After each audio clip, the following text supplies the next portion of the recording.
Kaixo, ongi etorri enpresarian telebistaren saio honetara, dakizuen bezala Bai Euskari Elkartearen proiektua da enpresarean, eta proiektuaren helburua da euskaraz lan egin nahi duten enpresen eta profesionalen arteko harremana eta elkarlana sustatzea.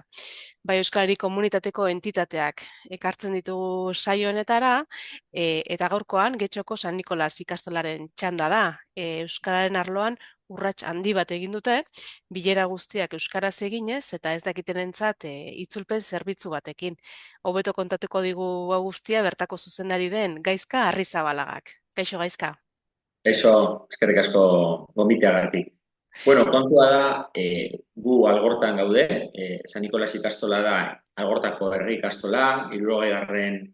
hamarkadan sortua klandestinidadean, eta azkenean da herriko ikastola bakarra, bai, momentu honetan. 1000 ikasle ditugu, eta herriarekin lotura zuzeneko erakundea da. Kontua da, azkenean gurasogunetan, asanbladetan, kooperatiba denez, partaidetza handia denez, gurasoak etortzen ziren gurera. Eta aspalditik arazo bat genuen hizkuntzaren komunikazio politikarekin. Gure xedea sorreratik euskerari lehentasuna ematea izan arren, azkenean itzulpen zerbitzu ofizialak oso ia ezinezkoak bihurtzen ziren, bai teknikoki zein itzultzaileen lorpena izatea. Orduan, hezkuntza sektorean nahiko edatuta dagoen bezala, egiten genuen gauza bat. Euskarari lehenengo eta behin egiten zen, hasieran egiten zen, dena euskeraz eta gero erderaz, eta bilerak bikoiztu egiten ziren. Orduan, pauso bezala erabaki zen, ikusgarri bisualak erderaz jartzea eta euskera egitea bilera osoak, laburpen txiki batekin erderaz eginez. Eta horrela, informazio eskubidea jende erdaldunerentzako aukera izatea. Baina horrek ere ez zuen asetzen azkenean bileraren formatoa. Azkenean, euskaldunak erratzen ziren, hau da, azkenean erderaz zeudela ikusgarri bisualak edo aurkezpenak. Eta erdaldunak erratzen ziren informazio eskubidea baina horreri laburtu ematen zitzaiela. Orduan, naiz eta aurretiko denboraren kudeak eta konpondu zen, ez gendun lortu eunekunean arazoak konpontzea. Izan zen, pausutxu bat bakarrik 3. eskaloiaren aurretik. Orduan, guk galdetegiak egiten ditugunez, asanbladatan eta bileretan, gurasogunetan, azkenean konturatu ginen, hori eta beti gure filosofia hobetzea denez, esan genuen, beste pausutxu bat egingo dugu, eta IKT sailean dabiltzan irakasle batzuen aldetik, zuzendaritzakoak direnak ere, oso erraza den teknika bat martxan jartzea bururatu zitzaigun. Ez dakit oso ondo, nonbaiten ikusia edo guri bururatuta, baina egia esan oso erraza da ikusiko duzuenez, eta izugarrizko asebetetzea eta balorazioaren igoera suposatu du. Eta laburtuko dizuet, azken finean, guk bilera prestatzen dugu, bilera horretan ordenagailu bat jartzen dugu, hau da, ikusgarri bisuala proiektatuko duen, edo PowerPointa, edo aurkezpena proiektatuko duen ordenagailua. Eta ordenagailu horretan, guk MIT sistema erabiltzen dugu, MIT sistemaren bidez, guk konektatzen gara beste gela batean dagoen beste ordenagailu batekin, eta han egongo da mikrofono batzukin, hau da, entzungailu batzuekin, adibidez, nire edo irakasle baten, hizketaldia entzuten duen itzultzaile bat. Orduan, kaskoa jartzen ditu, ulertzen da, ezta? Eta nik MIT bidez transmititzen dut nire ahotsa eta berak entzuten du. Era berean, beste gela horretan isolatuta dagoen eta alboan dagoen gela horretan wifi bidez dagoen gela horretan beste ordenagailu bat dago. Bata, ahotsa jasotzen duena eta beste ordenagailu bat, beste MIT bat irekiko duena, ahots hori itzulpena jasoko duten entzule horiei bidali ahal izateko. Ulertu da, orduan, ni dago ordenagailua, nire esposizio gelan. Orduan, ordenagailu hori da, itzultzailearen gelako ordenagailu batekin konektatuta, eta hori gongo da kaskoekin. Eta gongo da, nolabait entzuten kaskoekin nik esaten dudana edo irakas batek esaten duena. Baina era berean, mikrofono bat izango du, Mikrofono hori doa beste bigarren ordenagailu batera transmitituta. Orduan, euskera ez dakien horri, guraso horri, gu mezu bat bidaltzen diogu, esanez. Itzulpena behar duenak, ekarri dezala bere mugikorra, etxetik, bere smartphonea, bere iPhonea, eta Meet programa, Google Playtik edo aplikazio hauetatik deskargatu beharko du. Eta kasko batzuk ekarri ditzala. Orduan, itzulpen gela horretan dagoen bigarren ordenagailu horretan Meet bat dago, eta Meet horrek link bat sortzen du. Link bat, izan daitekena, QR kode bat. Orduan guk, gurasoiek ikastolara batzarrera datozenean, guk inprimatuta ditugu link horiek eta QR-ak. Eta asko erosoagoa da, QR hori eskaneatzea, link hori kopiatzen ibiltzea baino deskargatutako Meet horietan. Orduan, QR hori eskaneatzen dute eta jarraian aplikaziora sartzen dira eta eskatzen dute baimena sartzeko. Guk onartu egiten ditugu eta ja bapatean hasten dira entzuten itzultzearen gelako zarata hori, ezta? Eta bere ahotsa. Orduan, konektatzen duten mikroa eta sartzen dira bilera gelara. Bilera gelan, entzungo dute pixka bat nire ahotsa, euskeraz, baina mikroa, baina dutenez jarrita kaskoak dituzen jarrita, arazo barik entzungo dute itzultzailearen itzulpena. Orduan, modu doakoa da, azkenean azpiegitura behar da, bi ordenagailu itzultzaileen lekuan, eta beste ordenagailu bat ikastetxeek horretan ez daukagu arazorik. Normalean arazoan izaten da, itzultzailea topatzera.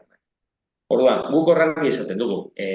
Azken finean gure helburua da, honekin, lehenengo eta baina euskerari lehentasuna ematea, horretarako euskera sede duen ikastola batean, eta euskerari lehentasuna ematea da, guk euskeraz bizi nahi dugu, eta gure helburua hori da, eta mezu bat transmititzen diogu gurasoei.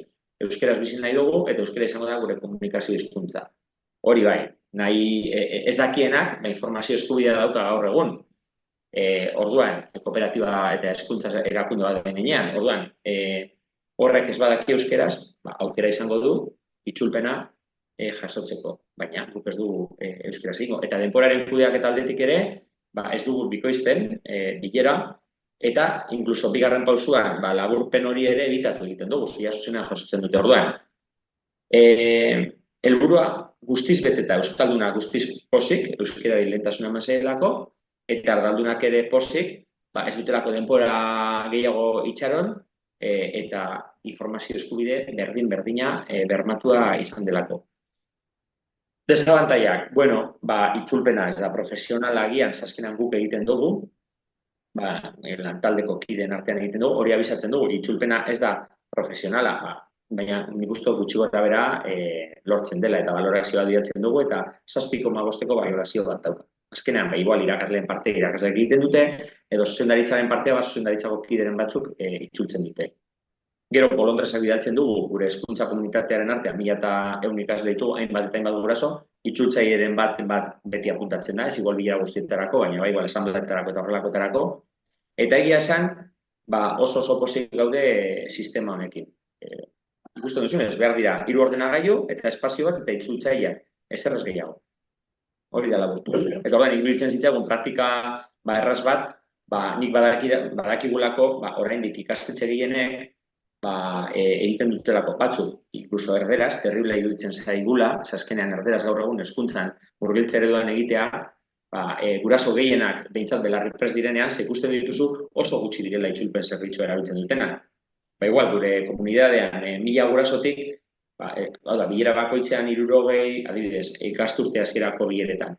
70 guraso etortzen badira, gu 3 lerroko ikastola handi bat gara, igual daude 5 bakarrik kaskoekin. Ordan, euskeraz egitea, 5 direnean oso portzentai bajua ulertzen ez duen euskera, ez da 10% iristen, uste gaurrera pausu badela euskerari indarra emanez. Eta errealitatea algortan gertatzen bada, ez dela oso gune euskalduna oraindik, uste dugu Euskal Herri osoan zabaldu zitekeen mekanismo errez bat dela behintzat hezkuntzan, eta ez hezkuntza bakarrik baizik eta beste dozein erakunde pribatutan. Eta horregatik iruditu zitzaigun aproposa, zuei komentatzea enpresa munduan euskararen bultzatzaile bezala. Noiztik zaudete, ekimen hau noiztik daukazue martxan? Ondala 3 urte hasi ginen, zuzendaritza aldatu zen, sartu nintzen ni talde berri batekin, e, eta, bueno, hortik jarri genduen martxan, badakit beste erakunde batzuk, beste itzulpen zerbitzu batzuk dituztela, antzekoak ez badira, bueno, talde ez dira berdina, baina beste modu batetik, nik entzun da ditut, baina nik badakit oraindik hezkuntza sektorean eta ikastoletan bertan ere, askok oraindik edo erderaz egiten dute, e, erderaz eta euskeraz esebez, edo euskeraz erderaz bikoizten dute, edo lehen guk egiten genduen erdibideko zerbait, eta uste dut ez dagoela aitzakiarik, euskarari lehentasuna eman, eta denok hori gogobetetuko dituen sistema olako sistemak jartzea. Eta zer zenik esan administrazioan enpresa pribatuan. Baina hezkuntzan bai edo bai, azkenean hezkuntzan gehiena euskaraz dagoelako. Bueno, zuena guraso kooperatiba bat izanik, igual horrek ere lagunduko du, ez? Bolondrez horrek eukitzen eta, ez? Ez pentsatuz, azkenean, bueno, gutariko asko komentatzen dugu, ez da? Igual, nik nire partea maitzen dut, eta nik irakasle bat itzultzen diot, eta irakasle batek niri. Eta niri pertsonalki gustatzen zaidan lan bat da. Ez zait, ardura, ordu erdi hitz egiten egotea eta erderara itzultzen egotea. Baina nik ulertzen dut batzuk, zailtasunak dituztela lan hori egiteko. Orduan, pertsonak ezberdina gara eta batzuei ematen die ilulua edo reparoa hori egitea, ezta? Bai, gurasoen aldetik eta bai lantaldeko kideen aldetik. Alan da guztiz, izaten ditugu gure bolondresak. Ez askorik, baina bai izaten ditugu. Azkenean, gaur egun dakizu, voluntarismoa, gero eta gatzagoa da gizarte honetan. Edozein kasutan, bai, teknika bezala, erraste aldera itzultzailearen zer egiten ditugu, adibidez, guk aurkezpena prestatuta badaukagu, transkripzio batzuk egiten ditugu edo idatzi egiten dugu pantaila bakoitzean zer esango dugun. Aurretiaz pizkatxo bat, entrenamendu hori egin dezan itzultzen dagoen horrek eta beti ateratzen da pizkat hobeto. Baina da pizka bat egoen arabera. Nirea oso teknikoa bada, nik igual transkripzioak egiten ditu. Baina bestetan, normalean irakaslena itzultzen dute bolondrez eta beti eskerrak ematen dizkigu, igual materia hori gehiago kontrolatzen dutelako, kudeaketarekin zerikusia duten gai tekniko batzuk. Bestela zuen ikastolan, kontu eguzu pixka bat zuen ikastolari buruz, zenbat ikasle dituzuen, zenbat urtetakoak eta zein proiektu dituzuen martxan gaur egun? Bueno, gure ikastola oso ezaguna da, urtebete eta 16 urte arteko etapak, bai aurrezkuntza, lehen hezkuntza eta DBH eskaintzen dituen murgiltze ereduan ikastola eredua da gurea eskaintzen duen kooperatiba bakarra gara Getxosban, ikastetxe handiena gara udalerrian, zerbitzu eskaintza zabala da, herriarekin lotura bai zabala da, elkarteekin, eragileekin, erakunde publiko eta zein pribatuekin, eta oso ratutako ikastola da. Eta, bueno, euskerari garrantzia ematen diogu, bebai, azkenean gure sedea da, kooperatibismoa, eta azkenean gure izaera publikoa den heinean, guztiok ikastolaren parte sentitzea da guretzako garrantzitsua, ezta? Eta horregatik, hezkuntza komunitatean, eskola bizitza hori oso aberatsa da, batzordeetan parte hartu daiteke, bakoitzak daukan izaera edo guztaren arabera, eta azkenean, San Nikolan bezalako ekimen kooperatiboak ditugu, pasan urtean ibilaldi antolatu gendun, herriarekin lotura eta euskara bultzatzeko, partaidetza hori izatea garrantzia ematen diogu, komunitate hori egitea bai ikasle guraso, eta San Nikolan esatu dena adibidez auzolanean, ian behin bolondresak etortzen dira maiaz maila ikastola margostera edo konpontzera, beste dozein hezkuntza eredutan ez da egiten, ezta? Gu ikastola eredua gara, erretik sortua eta herrirako ikuspegi sozial horrekin eta hori da gure sedea. Eta euskerarekin egindako pausu txikitxoak, hau izan dadia beste hobekuntza guztien parte. Zerbitzu eta lana ziurtagiria daukazu, bai euskari ziurtagiria, ez dakit, maila goreneko ziurtagiria da, baina seguru baduzuela euskararekin lotuta beste erronkaren bat. Bai, azkenean gu euskaraz bizi gara hemen, algortan arnazgune bat da, gure ikastola, beti izaten dugu, azkenean gizarte euskaldun bat nahi badugu, horrelako arnazguneak bai udalerri aldetik edo hezkuntzan bertan, euskaraz bizi duten erakundeak ezinbestekoa dira, azkenean modelo bilinguak edo trilinguak azkenean badakizu zer gertatzen den, ezta? Azkenean arnazgune izate uzten dute. Eta orduan, behintzat, elebitasun bat lortzen dute, hemen ikasten duten ikasle guztiek edo gehien. Beste gauza da, erabilera hori, ez da, handiagoa izatea nahi genuke. Zer gertatzen da, azkenean, umeak egia esan, eremu erdaldunetan, haurreskuntzan eta lehen hezkuntzan, gehiago euskararen erabilera mantentzen da. Baina gero, erreferenteak erdaldunak diren heinean, DBH-en sartzen diren heinean, euren euskara erabilera jaisten da ikastetxe guztietan. Hau Euskal Herri osoan gertatzen den zerbait da, leku batzuetan beste batzuetan baino gehiago, batez bere erdalduneko lekuetan gehiago. Ordan hor dago gure erronka, ezta? Eta gurasoekin, etengabe, guraso hileretan esan diegu, mesedez referenteak izan behar direla, ez daitezela lasaitu, azkenean euskararen irakaskuntza, baina etxean erderaz hitz egiten bada, azkenean motivazioak eta irakaskuntzarekiko trebetasun hori galtzen da.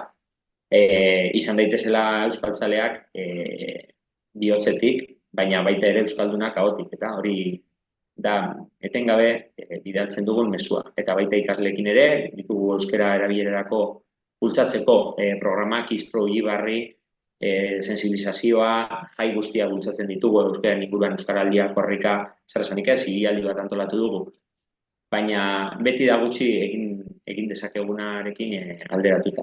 Azkenean guztiz konbentzituta gaude, euskararen erabilera pixkat gora egin du eramu erdaldunetan, azkenengo dinot, 30 urteetan, ze orain ikasle hoiak, bertan ikasitakoa dira eta hori nabaritzen da, ze bertan ikasle zirenean euren gurasoak erdalduna ziren galdu zuten, eta nabaritzen da euskalduna direla, baina ez eguneko una. Orduan, saiatu behar gara, ja hirugarren belaunaldi horretan, heltzen den hirugarren belaunaldi horretan, benetan euskararen erabileran garaipena lortzera. Ez da, ze guztiz konbentzituta gaude, herrietan euskararen erabilera salto hori egiteko, azkenean gu bezalako arnazdunetatik abiatuko da. Eta horrelako praktika batzuk baditugu ikusita zonalde edo eskualde euskaldunagoetan, bai Bizkaia ekialdean edo Gipuzkoan.